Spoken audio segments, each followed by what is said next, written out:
وَأَنزَلْنَا إِلَيْكَ الذِّكْرَ لِتُبَيِّنَ لِلنَّاسِ مَا نُزِّلَ إِلَيْهِمْ وَلَعَلَّهُمْ يَتَفَكَّرُونَ.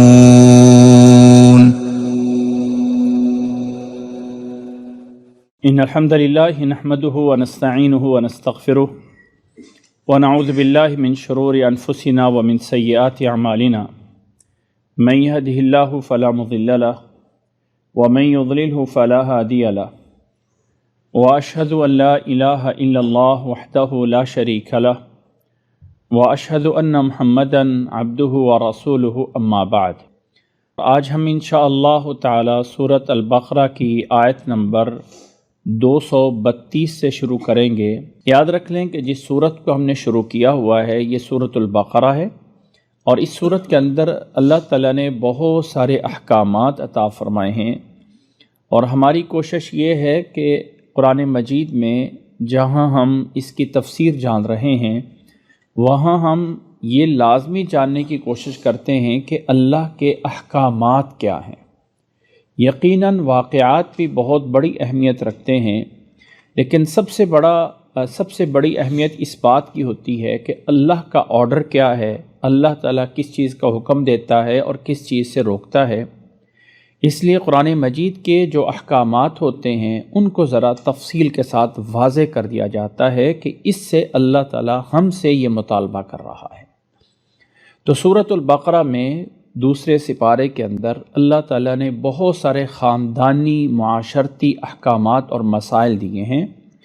خاص طور پہ ایک عورت اور مرد کا جو ایک تعلق ہوتا ہے نکاح اور طلاق کا، اس بارے میں اللہ تعالیٰ نے احکامات دیے ہیں، اور ان احکامات کو جانتے ہوئے، سیکھتے ہوئے، پہچانتے ہوئے ہم ان سورت کی آیات کو سیکھ رہے ہیں. اور آج ہم اس سورت میں جس آیت پہ پہنچے ہیں 232 نمبر 232 نمبر آیت، جس میں اللہ تعالیٰ نے فرمایا ہے اعوذ باللہ من الشیطان الرجیم بسم اللہ الرحمن الرحیم وَإِذَا طَلَّقْتُمُ النِّسَاءَ فَبَلَغْنَ أَجَلَهُنَّ فَلَا تَعْضُلُوهُنَّ أَن يَنكِحْنَ أَزْوَاجَهُنَّ إِذَا تَرَاضَوْا بَيْنَهُم بِالْمَعْرُوفِ ذَلِكَ يُوعَظُ بِهِ مَنْ كَانَ يُؤْمِنُ بِاللَّهِ وَالْيَوْمِ الْآخِرِ ذَلِكُمْ أَزْكَىٰ لَكُمْ وَأَطْهَرُ وَاللَّهُ يَعْلَمُ وَأَنْتُمْ لَا تَعْلَمُونَ. یہاں پہ گزشتہ احکامات، گزشتہ جو آیات تھیں اس کے اندر ہم نے جن احکامات کو جانا. نمبر ایک، عورت کی عدت کتنی ہے، اگر اس کو طلاق ہو جاتی ہے تو کتنی مدت تک وہ آگے نکاح نہیں کر سکتی، اسے عدت کہا جاتا ہے، اس کو جانا. طلاق دینے کا طریقہ کار کیا ہے، خلا کا طریقہ کار کیا ہے، خلا کی عدت کیا ہے، اور اگر پہلے خامد سے دوبارہ صلح کرنی ہو تو اس کا طریقہ کار کیا ہے. اب جو مسئلہ بیان ہو رہا ہے کہ ایک عورت کو طلاق ہو گئی، طلاق ہونے کے بعد اس کی عدت پوری ہو گئی، لیکن عدت پوری ہونے کے بعد بھی اب وہ پہلے خامد کے پاس صلح کرنا چاہتے ہیں. عدت پوری ہو چکی ہے، طلاق ہو چکی ہے، عدت پوری ہو چکی ہے، اب وہ پہلے خامد سے نکاح کرنا چاہتی ہے تو کیا کر سکتی ہے؟ اس کا جواب ہے کہ جی ہاں، عدت کے دوران صلح ہوتی ہے، اور اگر اس میں یاد رکھیں کہ طلاق صرف 2 دفعہ ہوتی ہے، جس میں رجوع ہوتا ہے یا رجوع کے بعد عدت کے بعد نکاح ہوتا ہے. تیسری طلاق کے بعد نہ رجوع ہوتا ہے اور نہ ہی پہلے خامد کے ساتھ اس کا دوبارہ نکاح ہو سکتا ہے، ہو ہی نہیں سکتا ہے. اس لیے اس آپشن کو سوچنا ہی نہیں ہے کہ جی عورت کہیں اور سے نکاح کر کے آئے اور فلاں ہو. اس لیے صحیح چیز یہ ہے کہ پہلی اور دوسری طلاق صرف 2 ہی آپشن ہوتے ہیں، اور یہ بات بھی واضح کر دی گئی تھی کہ 3 طلاقیں پوری کرنا کہیں لازم نہیں ہے. طریقہ یہی ہے کہ 1 طلاق دے دی جائے، اور 1 طلاق کے بعد عورت جیسی اس کی عدت پوری ہو جائے گی وہ اپنے گھر، وہ اپنا جہاں چاہے کر سکتی ہے. خامد کا اب اس سے کوئی تعلق نہیں ہوتا ہے. طلاق ہونے کے 1 طلاق ہونے کے بعد عورت اس سے الگ ہو جاتی ہے، فارغ ہو جاتی ہے. دوسری تیسری طلاق کی دین اسلام میں کوئی تصور نہیں ہے. ہاں اگر پہلی طلاق کے بعد صلح ہو گئی، اسی طرح رہتے رہے، زندگی میں جا کے دوبارہ کبھی جو ہے وہ طلاق ہوتی ہے تو تب جا کے دوسری طلاق ہوتی ہے. اصل طریقہ اسلام کا یہی ہے. لیکن اگر یہ پہلی یا دوسری طلاق ہو گئی اور عدت بھی گزر چکی ہے تو اب پہلے خامد سے رجوع کرنے کو یعنی صلح ہونے کے امکانات بن جاتے ہیں، تو کیا اب ہو سکتی ہے؟ جی ہاں، پہلے خامد سے اب نکاح ہوگا، اور وہ اس آیت میں بتایا گیا ہے کہ جی ہاں نکاح ہونا جائز ہے پہلے ہی خامد سے، جس سے طلاق ہوئی تھی اسی سے دوبارہ نکاح ہو جائے گا، اور اس نکاح میں کیا ہوگا؟ پہلے نکاح کی طرح ایجاب و قبول ہوگا، نیا حق مہر ہوگا، گواہ ہوں گے اور نیا حق مہر ہوگا، اور ایجاب و قبول ہو کے یعنی ایجاب و قبول کا مطلب یہ ہے کہ ایک بندہ بتاتا ہے کہ فلاں کی بیٹی کو آپ کو دیا جاتا ہے اتنے حق مہر کے بدلے، آپ کو قبول ہے؟ وہ کہہ دیتا ہے قبول ہے۔ ان الفاظ کو، اس ڈائیلاگ کو بولا جاتا ہے ایجاب و قبول۔ یہ ایجاب و قبول ہوگا اور نکاح ہو جائے گا، اور دوبارہ سے، اور اب دوبارہ جب نکاح ہو گیا تو اب وہ گویا کہ نئے سرے سے اب اس کی بیوی بن چکی ہے، اور وہ جو 3 طلاق دینے کا جو آپشن تھا وہ اب دوبارہ سے رینیو ہو جائے گا، کیونکہ اب طلاق دوبارہ سے نئی طلاق نکاح ہوا ہے۔ عدت پوری ہو چکی تھی، عدت پوری ہونے کے بعد اب دوبارہ سے نکاح ہوا ہے، تو اب اس نکاح کے بعد وہ دوبارہ سے اگر زندگی میں جا کے کوئی طلاق دیتا ہے تو وہ دوبارہ سے پہلی اور دوسری طلاق شمار ہوگی۔ ایک بات تو یہ ذہن میں رکھ لیں۔ دوسرا، اس آیت میں جو حکم آ رہا ہے وہ یہ ہے کہ یہ آیت کا خطاب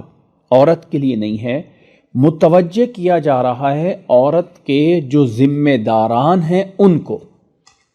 اور یہاں پہ عورت کے جو ذمہ داران ہیں ان کو کہا جا رہا ہے کہ ایک عورت صلح کرنا چاہتی ہے پہلے خامد سے، تو تم اس میں رکاوٹ نہ بنو اور اس کا نکاح کر دو پہلے خامد سے۔ یہاں سے ایک مسئلہ ثابت کرنا ہے، اور وہ یہ ہے، چلیں ہم آیت کو پہلے پڑھ لیتے ہیں اور پھر آیت کے بعد اس چیز پہ جائیں گے۔ اللہ تعالیٰ کا فرمان ہے اس آیت میں، اعوذ باللہ من الشیطان الرجیم، وَإِذَا طَلَّقْتُمُ النِّسَاءَ، جب عورتوں کو طلاق دے دی، فَبَلَغْنَ أَجَلَهُنَّ، اب ان کی عدت پوری ہو چکی ہے، فَلَا تَعْضُلُوهُنَّ أَن يَنكِحْنَ أَزْوَاجَهُنَّ إِذَا تَرَاضَوْا بَيْنَهُمْ بِالْمَعْرُوفِ، فرمایا فَلَا تَعْضُلُوهُنَّ، تم اس میں رکاوٹ نہ بنو، روکو مت، رکاوٹ نہ کرو کہ وہ عورت جو ہے ان ینکحنا، نکاح کر لے، ازواجہن، اپنے پہلے ہی خامد سے، اذا تراضوا بینہم بالمعروف، جب وہ معروف طریقے سے راضی ہوں، یعنی وہ عورت اپنے پہلے خامد سے رضامند ہے معروف طریقے سے اچھائی کے ساتھ نکاح کرنے میں، تو اے وارثو، اے اس کے رشتہ داروں، اے اس کے جو ذمہ داران ہیں، انہیں مخاطب کیا جا رہا ہے کہ تم رکاوٹ نہ بنو، مت اس کو روکو۔ پھر اس حکم کے بعد فرمایا ذالک یوعظ بہ، اس کے ذریعے نصیحت کی جاتی ہے ہر اس انسان کو، من کان یؤمن باللہ والیوم الآخر، جو اللہ پہ اور آخرت کے دن پہ یقین رکھتا ہے۔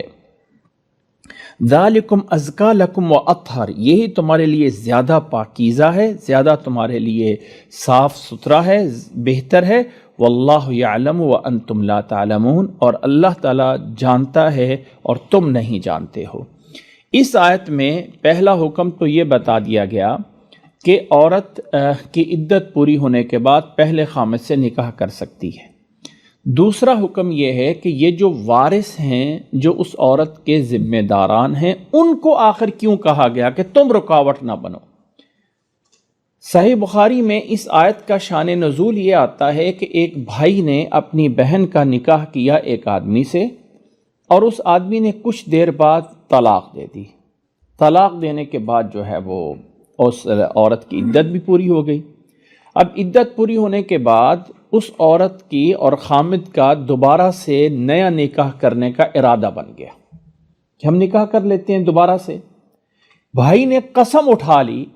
کہ اس بندے سے میں نے اپنی بہن کا نکاح کیا تھا اور اس نے طلاق دے دی تھی، لہٰذا اب میں دوبارہ تو کبھی بھی نہیں دوں گا، دوبارہ تو کبھی بھی ان کا نکاح نہیں ہونے دوں گا۔ اس جواب میں اللہ تعالیٰ نے اس آیت کو نازل کر دیا کہ اے وارثو، تم رکاوٹ نہ بنو، مت روکو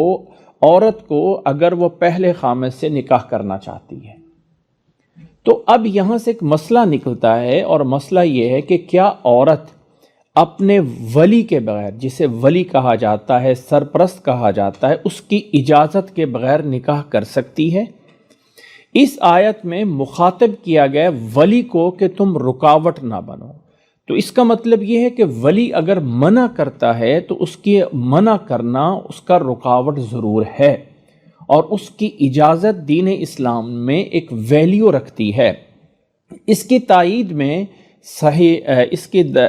میں سنن ابی داود میں، ترمذی میں، نسائی میں، ابن ماجہ میں روایت ہے کہ رسول اللہ صلی اللہ علیہ وسلم نے فرمایا لا نکاح الا بولین، عورت کا نکاح بغیر ولی کے نہیں ہو سکتا، چاہے وہ 18+ ہو، یعنی 18 سے اوپر ہو، چاہے وہ 20 سال کی ہو، 40 سال کی ہو، 50 سال کی ہو، چاہے وہ کنواری ہو، چاہے وہ بیوہ ہو، جو بھی ہو، عورت کا نکاح اس میں اس کا ایک ولی ہونا ضروری ہے۔ ولی کہا جاتا ہے ایک سرپرست کو، ایک ذمہ دار کو، مرد ہونا چاہیے، عورت نہیں ہو سکتی ہے۔ اس میں سب سے پہلے اور اس عورت کا یا اس لڑکی کا باپ آتا ہے، والد آتا ہے۔ اگر والد زندہ نہیں ہے، بھائی آتے ہیں، بھائی موجود نہیں ہیں، اس عورت کے چاچے تائے جو رشتہ دار باپ کی طرف سے بنتے ہیں، ماموں نہیں آئے گا، ماموں تب آئیں گے ماں کی طرف سے، تب رشتہ دار آئیں گے جب باپ کی طرف سے کوئی نہ ہو، کوئی چاچا تایا نہیں ہے، کوئی دادا نہیں ہے، کوئی نہیں ہے، تو پھر اس لڑکی کا ماموں وغیرہ بھی ولی بن سکتا ہے۔ یا وہ عورت کی پہلے شادی ہوئی ہے اور اس کا بیٹا موجود ہے اور بیٹا بھی بڑا سمجھدار ہے، تو وہ بھی اپنی ماں کے نکاح میں ولی بن سکتا ہے۔ یعنی یہ جسے عصبہ کہا جاتا ہے وراثت کے اندر، کہ وہ رشتہ دار جو باپ کی طرف سے بنتے ہوتے ہیں وہ عورت کے ولی بنتے ہیں۔ اور حدیث کے الفاظ یہ ہیں لا نکاح، اس عورت کا کوئی نکاح نہیں ہے۔ سیم وہی الفاظ ہیں جو شروع میں لا ریب فیہ میں تھے یا لا الہ الا اللہ میں ہیں، کہ اللہ کے علاوہ کوئی معبود نہیں ہے۔ اسی طرح لا نکاح، اس عورت کا کوئی نکاح تصور نہیں ہوگا، اسلام میں ویلڈ نہیں ہوگا۔ آج کل کہا جاتا ہے کہ جو لڑکی 18+ ہو جائے وہ اپنی مرضی سے جہاں چاہے جا کے نکاح کر لے، اور اس کے بارے میں کوئی شک نہیں کہ بعض فقہا اس کی اجازت دیتے ہیں کہ عورت اگر یعنی بالغ ہے، سمجھدار ہے، تو وہ اپنا نکاح خود سے کر سکتی ہے۔ لیکن یہ حدیث اس سے بڑھ کر ایک اور روایت ہے جسے ابن خزیمہ نے روایت کیا ہے کہ آپ صلی اللہ علیہ وسلم نے فرمایا ایما امرأۃ نکحت بغیر اذن ولیہا، جس عورت نے نکاح کیا اپنے ولی سرپرست کے بغیر، فنکاحها باطل باطل باطل، 3 الفاظ، جس عورت نے نکاح کیا اپنے ولی کے بغیر، اس کا نکاح باطل ہے باطل ہے باطل ہے۔ یہ ایک سائیڈ ہے۔ دوسری سائیڈ یہ ہے کہ ولی کو یہ آرڈر ہے، اتنا سخت آرڈر ہے کہ وہ بغیر اجازت کے اس بیٹی کا، اس بہن کا نکاح نہیں کر سکتا ہے، زبردستی نہیں کر سکتا۔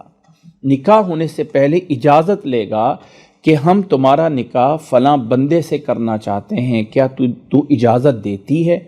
کیا تجھے وہ بندہ پسند ہے؟ یہ رائے لینا ضروری ہے۔ امام نسائی نے اس روایت کو نقل کیا ہے کہ ایک عورت آ گئی نبی صلی اللہ علیہ وسلم کے پاس اور کہا کہ میرے والد نے میرا نکاح ایک ایسے بندے سے کر دیا ہے کہ جس بندے سے میرا والد کوئی نہ کوئی دنیاوی فائدہ لینا چاہتا ہے۔ حدیث کے الفاظ یہ ہیں کہ اپنے کسی کام میں اس سے کوئی فائدہ لینا چاہتا ہے اور میرا نکاح اس سے کر دیا ہے، تو کیا مجھے کوئی اختیار ہے؟ آپ صلی اللہ علیہ وسلم نے، حدیث کے الفاظ ہیں جعل الامر الیہا، کہ معاملہ عورت کے ہاتھ میں دے دیا کہ تیرے باپ نے نکاح کیا ہے، اب یہ تجھے ابھی پتہ چلا ہے تو اب تیرے لیے برابر ہے، تو اس نکاح کو یس کرے گی تو ہاں کرے گی تو ہوگا، نو کرے گی تو نکاح یہیں پہ ختم ہو جائے گا۔ اس عورت نے کہا کہ میں اس نکاح کو برقرار رکھتی ہوں، میں صرف یہ جاننا چاہتی تھی کہ کیا عورت کو بھی اس میں کوئی حق ہے کہ نہیں ہے۔ تو یہ روایت نسائی میں موجود ہے، جس سے پتہ چلا کہ دونوں طرفہ عورت ولی کے بغیر نکاح نہیں کر سکتی اور ولی عورت کی اجازت کے بغیر اس کا نکاح نہیں کر سکتا۔ تو عورت کے نکاح میں دونوں طرف سے لازم اور ملزوم ہے۔ اگر معاشرے میں برائیاں اسی لیے پھیلتی ہیں کہ کہتے ہیں عورت جائے اکیلی کہیں یونیورسٹی میں جائے، جہاں جائے اور وہاں جا کے اپنے جاننے والے دوستوں سے جی ٹھیک ہے جی ہم 2-3 لوگ کمرے میں بیٹھے تھے، لو جی نکاح کر لیا۔ یہ نکاح اسلام میں تصور نہیں مانا جائے گا، یہ اسلام میں جائز نہیں ہے۔ اسلام میں قانون، اب اس آیت کو امام بخاری رحمہ اللہ نے اس آیت پہ باب قائم کیا ہے اس حدیث کا، جیسے ابو داؤد میں روایت کیا گیا ہے۔ امام بخاری نے اس روایت کو اپنی کتاب میں روایت نہیں کیا، حدیث کو اپنی کتاب میں نہیں لائے، لیکن باب اس الفاظ سے قائم کیا، چیپٹر کا نام رکھ دیا لا نکاح الا بولی، اس عورت کا نکاح ولی کے بغیر نہیں ہوتا، اور پھر اس آیت کو پیش کیا کہ اللہ تعالیٰ نے فرمایا ہے اس آیت میں کہ فَلَا تَعْضُلُوهُنَّ أَن يَنكِحْنَ أَزْوَاجَهُنَّ، کہ اے ولی اور سرپرست لوگو تم منع نہ کرو عورت کو کہ وہ نکاح کر لے اپنے پہلے خامد سے کہ جب ان کے آپس میں رضامندی ہو جائے۔ تو یہ جو ہے ولیوں کو مخاطب کرنا اس بات کی دلیل ہے کہ ولی کے پاس کوئی نہ کوئی پاور اور اختیار ہوتا ہے، اور وہ اختیار دوسری حدیث میں واضح کر دیا گیا ہے۔ اب یہ مسئلہ اتنا اہم ہے کہ ہمارے اس معاشرے میں بہت ساری برائیاں اس لیے ہو جاتی ہیں کہ ہماری عدالتیں کہتی ہیں کہ لو یہ آؤ عدالت میں آؤ اور یہاں کے نکاح کر لو، نہ باپ سے پوچھو نہ کچھ۔ اس میں کوئی شک نہیں، یہ پوائنٹ کل کسی نے سوال میں بھی پوچھا تھا اور اس کو میں ہائی لائٹ کرنا چاہتا ہوں۔ اس میں کوئی شک نہیں کہ آپ صلی اللہ علیہ وسلم نے اس حدیث کے بعد یہ بھی الفاظ فرمائے ہیں کہ فَالسُّلطَانُ وَلِيُّ مَن لَا وَلِيَّ لَهُ، اسی طرح فرمایا کہ اگر ایک عورت کا باپ نہیں ہے یا باپ ہے لیکن وہ باپ اس بیٹی پہ ظلم کر رہا ہے اور زبردستی اس کا نکاح کر رہا ہے، اس میں کوئی شک نہیں کہ باپ گنہگار ہوگا، یا باپ نکاح کر ہی نہیں رہا، چھوڑا ہوا ہے معاملہ، بیچاری کی ایج اوور ہو رہی اور وہ نکاح کر ہی نہیں رہا، ماں بیچاری بتا کے کہہ رہی ہے، اب لڑکی بھی اس کی بھی ایج اوور ہو رہی ہے اور وہ نکاح کرنا چاہتی ہے اور جگہ بھی مناسب ہے۔ تو اگر کوئی ایسی صورتحال بن جائے تو جس میں واقعتاً شرعی لحاظ سے یہ طے کیا جا سکے کہ یہ باپ اس کا یا بھائی اس کا یا چاچے تائے اس پہ ظلم کر رہے ہیں، اس کا نکاح نہیں ہونے دے رہے ہیں یا نہیں کر رہے ہیں، تو تب شریعت کہتی ہے فَالسُّلطَانُ وَلِيُّ مَن لَا وَلِيَّ لَهُ، تب وہ لڑکی جائے گی عدالت میں، اور عدالت کا جو ایک ولی یا بادشاہ یا خلیفہ یا قاضی جو ہوگا وہ اس کا ولی بن کے آگے نکاح کروا سکتا ہے۔ وہاں پر بھی اس جج کو اس کا اس شکل میں، یہ نہیں کہ کوئی بھی چلا جائے گھر سے بھاگیں اور جا کے جہاں بولیں جی ہم نے عدالت میں نکاح کرنے کے لیے آ گئے، یہ کوئی اجازت نہیں ہے۔ اور اگر کسی نے ایسا نکاح کیا جس کا والد موجود ہے، جس کا بھائی موجود ہے، اور گھر سے دوڑ کے کسی دوست کے ساتھ جا کے نکاح کر لیا عدالت میں، اور اس کا پتہ ہی نہیں ہے بھائی کو یا باپ کو، تو اس کا نکاح اسلام میں ویلڈ نہیں ہے۔ وہ اگر خامد کے ساتھ رہ رہے ہوں گے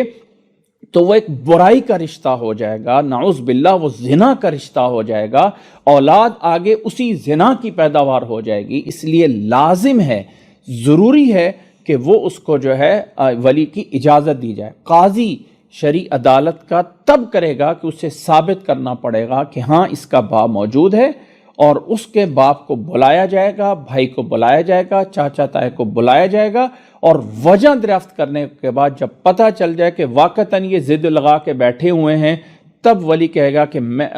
قاضی کہے گا یا جج کہے گا یا جو بھی سرپرست ہے، ذمہ داران ہیں ایک اسلامی قانون خلافت میں، وہ کہے گا کہ اب اس کا یہ ولایت ان کی ختم ہے، اور قاضی ولی بن کے اس عورت کا نکاح کرا سکتا ہے۔ وہ شرط، ان شرطوں کو پورا کیے بغیر آج کل کی عدالتیں نکاح کر دیتی ہیں۔ ان شرائط کا کوئی اصل میں ہم لوگوں نے اسلامی قوانین کو اپنی مرضی کا بنا لیا ہوا ہے، اپنی مرضی میں اس کو ڈھال دیتے ہیں، بس ٹھیک ہے جی یہ عورت کا حق ہے، وہ نکاح کر سکتی ہے جہاں چاہتی ہے، چلو عدالت میں آ جاؤ گھر سے دوڑ کے، اور گھر والوں کو دفع کرو، دوڑ کے آ جاؤ یہاں نکاح کراؤ اور چلے جاؤ۔ نہیں، ایسا اسلام نہیں کہتا، اس کی تمام شرطیں ہیں۔ اللہ سمجھنے کی توفیق عطا فرمائے۔ یہ اس مسئلے کا خلاصہ ہے۔ دوبارہ آیت کا ترجمہ کرتے ہیں، اذا طلقتم النساء فبلغن اجلہن، جب عورت کو طلاق ہو جائے، عدت پوری ہو گئی ہے، تو مت روکو کہ وہ نکاح کر لیں اپنے خامد سے، یعنی پہلے ہی خامد سے، اذا تراضوا بینہم، جب راضی ہوں آپس میں معروف طریقے سے۔ ذالک یوعظ بہ، یہ واعظ و نصیحت، جب اللہ تعالیٰ فرماتے ہیں واعظ و نصیحت تو پورے قرآن مجید سے ہو رہی ہے، لیکن کسی اہم پوائنٹ پہ اس لیے کہا جاتا ہے کہ اس بات کو چھوٹا نہ سمجھو، اس بات پہ ضد نہ کرو۔ یہ آیت نازل ہوئی تو اس بھائی نے اپنی بہن کو خود لے جا کے خامد کے پاس نکاح کرا دیا تھا کہ اللہ تعالیٰ نے حکم دے دیا ہے، رکاوٹ نہ بنو۔ فرمایا ذالک یوعظ بہ، تمہیں نصیحت کی جاتی ہے اس کے ذریعے ان لوگوں کو جو ایمان رکھتے ہیں اللہ پہ اور آخرت کے دن پہ، یہی تمہارے لیے زیادہ بہتر ہے، تمہارے لیے زیادہ پاکیزہ ہے، اور اللہ جانتا ہے اور تم نہیں جانتے ہو، یعنی جو قانون دیا ہے اللہ تعالیٰ نے بہتر دیا ہے۔ اب اس سے اگلا مسئلہ آتا ہے، یہ سارے مسائل ہیں۔ والوالدات یرضعن اولادہن حولین کاملین، اب اگر ایک مثال کے طور پہ ڈیورس ہو گئی ہے اور ایک بچہ بھی ہے، بچہ دودھ پینے والا ہے، تو اب بچے کو دودھ کون پلائے گا؟ ظاہر ہے کہ ماں نے پلانا ہے، اور ادھر سے ڈیورس ہو گئی ہے، تو جب ماں اس بچے کو سنبھالے گی تو اس کا خرچہ، اس کا ذمہ دار کون ہے؟ اب ہو سکتا ہے وہ اتنی دیر میں آگے نکاح نہ کرے کہ میرے پاس وہ چھوٹا بچہ ہے، یا اس دودھ پیتے بچے کو چھین لینا ماں سے یہ بھی جائز نہیں ہے، یہ بھی زیادتی ہے اس ماں پہ، اور اس بچے پہ زیادتی ہے جس کے ماں سے اسے چھین لیا جائے۔ تو ایک مدت مقرر ہے دودھ پلانے کی، اور وہ ہے 2 سال۔ 2 سال، ان 2 سالوں، ہاں 2 سالوں سے پہلے وہ خوشی سے اگر دودھ چھڑانا چاہیں کہ اس کو کوئی تیسری عورت دودھ پلا دے اور اس کو بھی معاوضہ دیا جائے تو جائز ہے، جب دونوں راضی ہوں۔ لیکن اگر ماں دودھ پلا رہی ہے تو اب باپ کے ذمے ہے کہ ایک معروف طریقے سے جتنی اس کی استطاعت ہے اس ماں کا بھی اور اس بچے کا خرچہ جو ہے وہ خامد کے ذمے رہے گا جب تک وہ بچے کو دودھ پلا رہی ہے، اس لیے کہ اولاد اصل میں باپ کی طرف ہوتی ہے اور باپ کی ذمہ داری ہوتی ہے، ماں کی ذمہ داری نہیں ہوتی ہے اولاد کو سنبھالنا، ان کے اوپر یعنی ان کے جو ہے وہ اخراجات کو پورا کرنا، یہ ذمہ داری باپ کی ہوتی ہے۔ اس لیے دودھ پلانے کے درمیان ذمہ داری باپ کی ہے کہ وہ اس ماں کا اور بچے کا جو ہے وہ خرچہ باپ ادا کرے، لیکن ایک معروف طریقے سے۔ یہ نہیں ہے کہ بیچارہ کماتا تو 20,000 ہے اور اس کے اوپر ڈال دیا جائے کہ مہینے کا تو نے 50,000 دینا ہے، تو ایسا نہیں کر سکے گا۔ جتنی استطاعت ہو، جو اس کا معیار ہے، جتنے دونوں کے معیار ہے، اس لیول میں اس کی ذمہ داری ڈالی جائے گی۔ اللہ تعالیٰ نے فرمایا والوالدات، اور والدات یعنی مائیں، یرضعن پلائیں دودھ اپنی اولاد کو، حولین کاملین 2 سال تک، لمن اراد ان یتم الرضاعہ، جو لوگ چاہیں کہ یہ دودھ پلانے کی مدت کو پورا کریں۔ یہاں سے ایک بات اور بھی سمجھ لیں، اگرچہ یہ آگے آ جائے گا کہ بچے کے دودھ پینے کی مدت 2 سال ہوتی ہے۔ 2 سال ہونے اس مدت کا مطلب یہ ہے کہ پہلی عمر کے 2 سال کے اندر اگر کسی نے کسی ماں کا دودھ پیا ہے، یا کسی اور خالہ کا، کسی اور کا دودھ پی لیا ہے، تو جو رضاعت کہتے ہیں، جس کو ہم کہتے ہیں دودھ پینے والی ماں، یہ دودھ پینے والی جو ماں ہوتی ہے، اس ماں کی وجہ سے بھی سارے وہ رشتے حرام ہو جاتے ہیں جو دودھ پلانے سے تعلق رکھتے ہوتے ہیں۔ یعنی اگر ایک خالہ ہے تو خالہ کی بیٹی سے شادی تو ہو سکتی ہے، لیکن اگر خالہ نے بچپن میں دودھ پلا دیا تو اب وہ جو خالہ کی بیٹیاں ہیں وہ بھی اس کی بہنیں بن جائیں گی۔ تو دودھ پلانے سے رشتہ، اب یہ دودھ پلانے کا جو رشتہ ہے یہ قائم ہو سکتا ہے بچپن کے 2 سالوں میں۔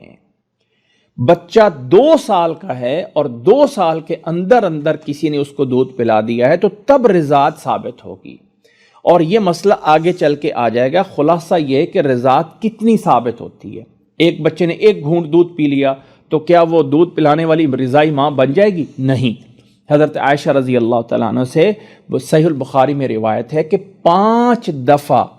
بچے نے پیٹ بھر کے اگر کسی عورت کا دودھ پیا ہے تو تب رضاعت ثابت ہوگی۔ ایسا نہیں ہے کہ کسی بچے نے 1 دفعہ کسی عورت کا دودھ پی لیا ہو یا 1-2 گھونٹ لیے ہوں تو وہ اس کی رضائی ماں بن جائے گی، دودھ پلانے والی ماں بن جائے گی اور وہ سارے رشتے حرام ہو جائیں گے۔ نہیں، پراپر طریقے سے پیٹ بھر کے ایک اچھے طریقے سے 5 دفعہ کم از کم دودھ پلایا ہو کسی بچے کو، تب جا کے رضاعت ثابت ہوتی ہے۔ 1 دفعہ یا 2 دفعہ دودھ پلانے سے، حضرت عائشہ رضی اللہ تعالیٰ عنہ کی صحیح البخاری میں روایت یہ ہے کہ قرآن مجید میں یا اللہ تعالیٰ نے اپنے نبی صلی اللہ علیہ وسلم کو شروع میں 10 رضاعت نازل ہوئی تھی کہ 10 دفعہ، بعد میں یہ منسوخ ہو گیا حکم اور پھر باقی 5 رضاعت باقی رہیں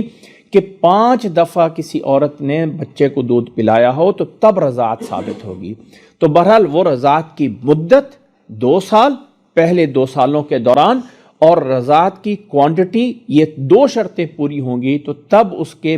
دودھ کی وجہ سے رشتے حرام ہوتے ہیں۔ آگے اللہ تعالیٰ نے فرمایا، مسئلہ واپس اسی پہ آتے ہیں کہ مائیں اپنے بچے کو دودھ پلائیں 2 سال تک، پورے 2 سال تک، لمن اراد ان یتم الرضاعہ، جو رضاعت کی مدت کو پورا کرنا چاہیں۔